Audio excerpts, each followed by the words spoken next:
আজকে ছিল জারামনির জন্মদিন। তো জারামনির জন্মদিন উপলক্ষে আমরা কিভাবে ডেকোরেশন করেছি, কি কেক কিনেছি, কি গিফট কিনেছি, সব কিছু নিয়েই থাকছে আজকের ভিডিও। আসসালামু আলাইকুম, কেমন আছেন সবাই? আশা করছি সবাই ভালো আছেন, আমরাও আল্লাহর মতো অনেক ভালো আছি। Welcome back to my another new blog. আজকে জারামনির বার্থডে ব্লগের পার্ট 1টা আমি শেয়ার করতেছি, পরবর্তী ভিডিওতে পার্ট 2টা শেয়ার করব। তো বিকালবেলা আমি, আম্মু, বাবু আমরা সুন্দর করে রেডি হয়ে বড়াপুর বাসায় গিয়েছি। আমরাও যেই রিক্সা থেকে নেমেছি তখন ফামিদ ফাবিহা ওরাও এসেছে। তো ফারদিন এবং জারামনি তো মহা খুশি, অনেকদিন পরে দুইজন দুইজনকে দেখেছে। আর দেখার পরপরই তো হচ্ছে ওদের খেলাধুলা, ভালোবাসা শুরু, একটু পরই মারামারি শুরু হবে, ডোন্ট ওয়ারি। আর ফাবিহাও খুব সুন্দর করে রেডি হয়ে আসছে, মাশাল্লাহ ফাবিয়াকে অনেক বেশি সুন্দর লাগতেছে। তো এখানে ফাবিয়া বলতেছে ও আজকে স্কুলে একটা পরীক্ষায় পাশ করছে এবং ও একটা গিফট পাইছিল। তো আমি ফাবিয়াকে বললাম যে তুই সুন্দর একটা ড্রেস পরছিস, আয় তোর একটা সুন্দর ভিডিও করি। শেষে হচ্ছে সবসময় ভিডিও এরকম করে নষ্ট করে দেয়।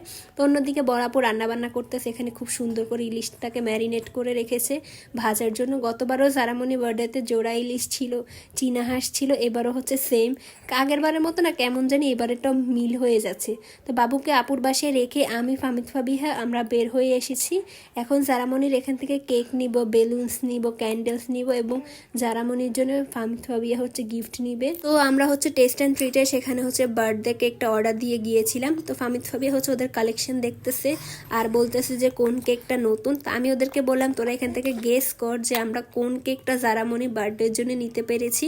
তো ফাবিহা কাছাকাছি গিয়েছে, তবে এক্স্যাক্টটা ধরতে পারে নাই। ফামিদ আবার হচ্ছে এক্স্যাক্টটা ধরে ফেলেছে। তো এখান থেকে হচ্ছে আমরা দুইটা কেক নিয়েছিলাম, একটা হচ্ছে চকলেট ফ্লেভার আর একটা হচ্ছে রেড ভেলভেট।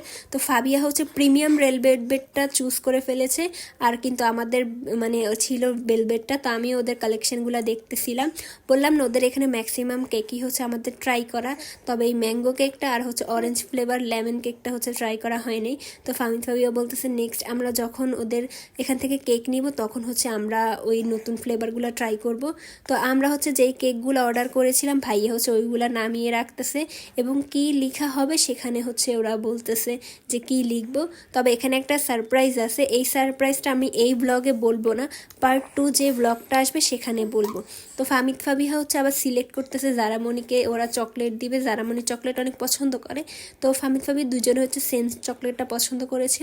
তো আমি আবার বলেছি যে দুইজনে একরকম না নিয়ে দুইজনে দুই ধরনের নে, তাহলে জিনিসটা দেখতে সুন্দর লাগবে। তো দুইজনে দুই ধরনের নিছে। তো এইদিকে হচ্ছে আমি আবার ওদের ঝাল আইটেমগুলো সিলেক্ট করতেছি কোনটা আমরা খাবো। আপু বলতেছে এখান থেকে নেওয়ার জন্যে।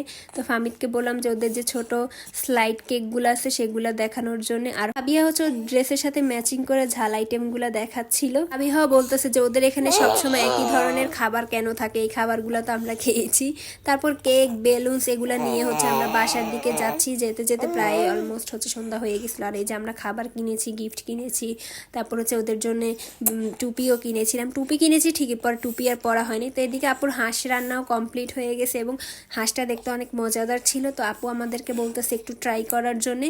তো আমাদেরকে একটু লবণ চেক করতে দিছে, তবে আমরা সবাই ঝাঁপিয়ে পড়ছি হাঁসটা দেখে খাওয়ার জন্যে।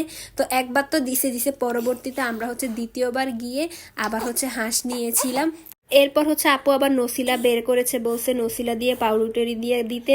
নসিলা বের করেছে পাউরুটি দিয়ে খেতে, কিন্তু ফারদিন এবং জারামনি ওরা হচ্ছে হাত দিয়ে দিয়ে হচ্ছে নসিলাটা সব শেষ করে ফেলছে, পাউরুটি আর খায়নি। পরে শেষে অল্প একটু ছিল, সেটা হচ্ছে নিয়ে আমি, ফামিদ এবং ফাবিহাকে দিচ্ছিলাম, আর সাথে হচ্ছে চা। আমরা সবাই মিলে একসাথে এরকম হই। সেদিন হচ্ছে বাচ্চারাও চা খাওয়ার জন্য বায়না করে, কি আর করবে, তো সবাইকে নিয়েই হচ্ছে আমরা সন্ধ্যার চাটা খেলাম। খাওয়া দাওয়ার পর আমার, ফামিদ ফাবিয়ার ডিউটি শুরু। এইবার হচ্ছে ডেকোরেশন করার পালা। তো এদিকে আমি সব ডেকোরেশনের জিনিসপত্র নিয়ে নিছি। তো এবারে হচ্ছে আমাদের থিম ছিল পার্পেল এবং হচ্ছে গোল্ডেন কালার। তবে এবারে জারামনি এবং ফারদিন তেমন একটা আমাদের বিরক্ত করে নাই, ওরাও হেল্প করেছে বেলুন সাজাতে। তো আমি হচ্ছে এদিকে ডেকোরেশন করতেছি আর আপু হচ্ছে পদ্মকে রেখেছে। তো আমিও আজকের ভিডিওটা এখানেই শেষ করছি। আশা করছি ভিডিওটা আপনাদের সবার কাছে ভালো লেগেছে। সবাই নেক্সট ব্লগের জন্য অপেক্ষা করবেন। আল্লাহ হাফেজ।